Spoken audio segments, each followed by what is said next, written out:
మీకు సంబంధం లేకపోతే ఈరోజు మేము మాట్లాడం. కానీ మీరు కూడా ఆ నేరమయ రాజకీయాల్ని ప్రోత్సహిస్తున్నారు.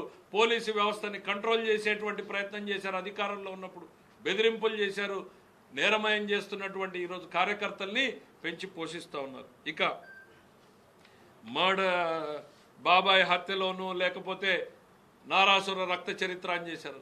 చంపింది మీకు సంబంధించిన వ్యక్తులు అనేటువంటిది మీ చెల్లెలు చెప్తా ఉంది.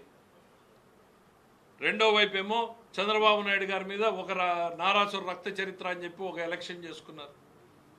మీ తాత మర్డర్ కేసులో ఇవాళ మాకు సంబంధం ఉంది అనేటువంటిది ఆయన పార్థసారథి రెడ్డి గారు చాలా స్పష్టంగా ఆ రోజు జరిగినటువంటి సంఘటనలు ఏంటి అనేటువంటి చెప్పారు.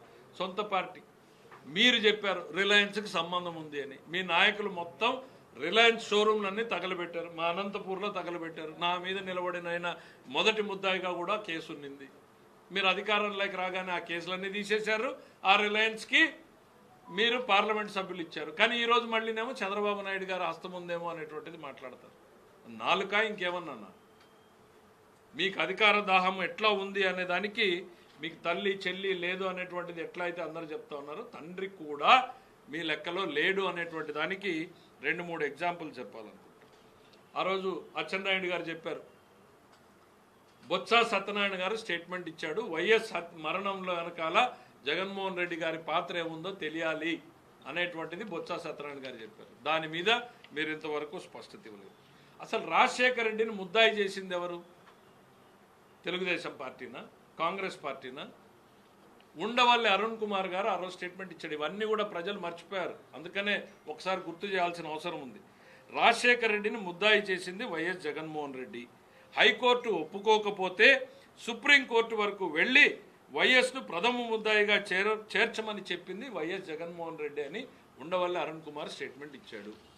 ఆ కేసు ఫైట్ చేసిన సుధాకర్ రెడ్డికి అధికారంలోకి వచ్చినటువంటి 3వ నెలకే ఆయనకు పోస్ట్ ఇచ్చాడు. ఎవరైతే రాజశేఖర రెడ్డి గారిని వెళ్ళి ముద్దాయిగా చేర్చాడో ఆయనకు మీరు పోస్ట్ ఇచ్చారు. ఇంకా రాష్ట్ర విభజన గురించి జేడి శీలం రాజశేఖర రెడ్డి కుటుంబానికి అత్యంత సన్నిహితుడు అని చెప్పుకునే వ్యక్తి ఆర్టికల్ 3 ఉపయోగించి సమాధి దగ్గర జరిగిన డిస్కషన్ ఆయన చెప్పింది. ఆర్టికల్ 3 ఉపయోగించి రాష్ట్రాన్ని మీరు విభజించవచ్చు అని సలహా ఇచ్చింది జగన్మోహన్ రెడ్డి గారే. అది చెప్పి తను బయలు తెచ్చుకున్నాడు అనేటువంటిది జేడి శీలం గారు ఆ రోజు చెప్పారు. మీ కుటుంబానికి అత్యంత సన్నిహితుడు. మేం చెప్పింది కాదు ఇది.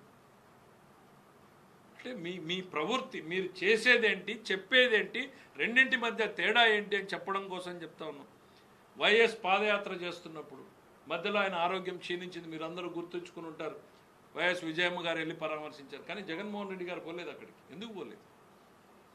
దాని మీద కూడా పెద్ద ఎత్తున చర్చ జరిగి స్టేట్మెంట్లు వచ్చినాయి. వైఎస్ మరణం మీద విచారణ జరిగితే జగన్మోహన్ రెడ్డితోనే మొదలవ్వాలి అనేటువంటిది లగడపాటి రాజగోపాల్ గారు ఇచ్చినటువంటి స్టేట్మెంట్. అంటే ఎంత బలంగా నమ్మారు మీ పార్టీలో వాళ్ళు ఆ రోజు. ఎందుకు అనంటే ఆ లబ్ధిదారుడు మీరే కాబట్టి. ఆ రోజు జరిగిన సంఘటనలు వాళ్ళకి ఆ రకంగా కనిపించినాయి కాబట్టి. సో ఇవన్నింటినీ ఒక్కసారి గుర్తుంచుకుంటూ నేరమయ రాజకీయాలకు మొదలు పెట్టింది మీరే, ఆ రాజకీయాల్ని కొనసాగిస్తున్నది మీరే. ఈ రాష్ట్రంలో ఉన్నటువంటి ప్రజానీకం, ముఖ్యంగా యువకులు, తమ భవిష్యత్తుకు బాటలు వేసుకోవాల్సినటువంటి యువకులు ఇవాళ మనం గుర్తుంచుకోవాలి. వైఎస్ కుటుంబం యొక్క చరిత్ర ఏంటి, చంద్రబాబు నాయుడు గారి కుటుంబం యొక్క చరిత్ర ఏంది చూసుకోవాలి. ఉద్యోగాలు ఇవ్వడానికి కోసం చంద్రబాబు నాయుడు గారు ఒకవైపు తపన పడితే పరిశ్రమల్ని తరిపేయడం కోసం, తన లాభం కోసం పనిచేసేటువంటి వ్యక్తి జగన్మోహన్ రెడ్డి గారు. ఈ తేడాను గమనించాల్సినటువంటిది ఉంది. గొడ్డలి పార్టీ సమాజానికి హానికరం, గొడ్డలి పార్టీ నెవర్ అగైన్ అనేటువంటిది ప్రతి ఒక్కరూ కూడా గుర్తుపెట్టుకోవాలని చెప్పి కోరుతా ఉన్నాను. అందరికీ నమస్కారం. అసలు గత 2-3 రోజుల కిందట సమయము సందర్భం కాదు ఈ సబ్జెక్ట్ మాట్లాడేదాన్ని. ఎందుకు మరి ఈయన ఇప్పుడు ఈ సబ్జెక్టు మాట్లాడుతున్నాడని ఆలోచన చేసి లోతుగా విచారిస్తే ఆంధ్రప్రదేశ్ రాష్ట్రంలో ఒక సైడు వెల్ఫేర్ స్కీమ్స్ కానీ, ఇంకొక సైడు ఇండస్ట్రియల్గా డెవలప్మెంట్స్, ఎంప్లాయ్మెంటు, ఏదైతే సూపర్ 6 చెప్పారో అవన్నీ కూడా బాగా అమలు జరుగుతున్నాయి. ఈ రాష్ట్రాన్ని ఏ విధంగా డైవర్ట్ చేయాలి, ఏ విధంగా ప్రజల్లో ఒక చర్చకు తీసుకురావాలని ఒక దుర్మార్గపు ఆలోచనతో జగన్మోహన్ రెడ్డి సెల్ఫ్ గోల్ వేసుకున్నాడు. ఆయన కుటుంబంలో